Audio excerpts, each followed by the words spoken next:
નમસ્કાર મિત્રો, ગુજરાતી વ્યાકરણના સમાસને લગતા બીજા વિડીયામાં આપણે દ્વંદ્વ સમાસ વિશેની વાત કરીએ. તો મિત્રો, દ્વંદ્વ સમાસના બે પ્રકાર છે. એક ઇતરેતર દ્વંદ્વ સમાસ, બે વૈકલ્પિક દ્વંદ્વ સમાસ.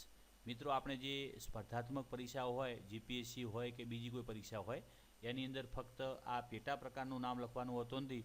ફક્ત આપણે દ્વંદ્વ સમાસ લખીએ તો પણ ચાલે છે. એનો પેટા પ્રકાર પૂછાતો. તો સૌ પ્રથમ આપણે ઇતરેતર દ્વંદ્વ સમાસની વાત કરીએ.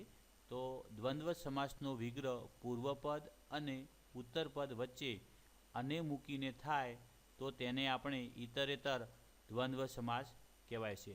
એનો મિત્રો ઉદાહરણ જોઈએ. ઉદાહરણ દ્વારા આપણે સમજીએ.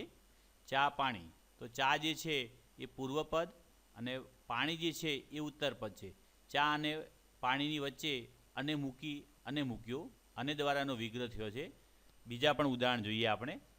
તો મિત્રો, તડકા છાયા. તો અહીંયા આગળ અને દ્વારા એનો વિગ્રહ કરવામાં આવ્યો છે. તડકા છાયા. હળવે હળવે, હળવે અને હળવે. રુષ્ટ પુષ્ટ, રુષ્ટ અને પુષ્ટ.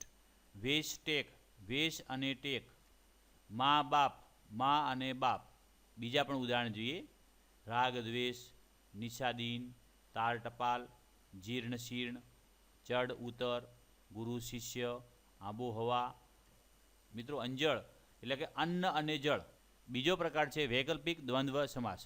દ્વંદ્વ સમાસનું વિગ્રહ ક્યારેક પૂર્વપદ અને ઉત્તરપદની વચ્ચે કે અથવા શબ્દનો મૂકી અને કરવામાં આવે ત્યારે વૈકલ્પિક દ્વંદ્વ સમાસ બને છે. ઉદાહરણ તરીકે કૂવો અવાડો. કૂવો કે અવાડો.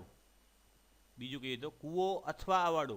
અહીંયા આગળ બંનેમાંથી એક પસંદ કરવાનું હોય છે. કૂવો કે અવાડો, વૈકલ્પિક. કૂવો કે અવાડો. બીજા ઉદાહરણ જોઈએ. હાર જીત, હાર કે જીત. જય પરાજય, જય કે પરાજય. નવા જૂના, નવા કે જૂના. લાભાલાભ, રાત દિવસ. આપ ઢલે, 20-30.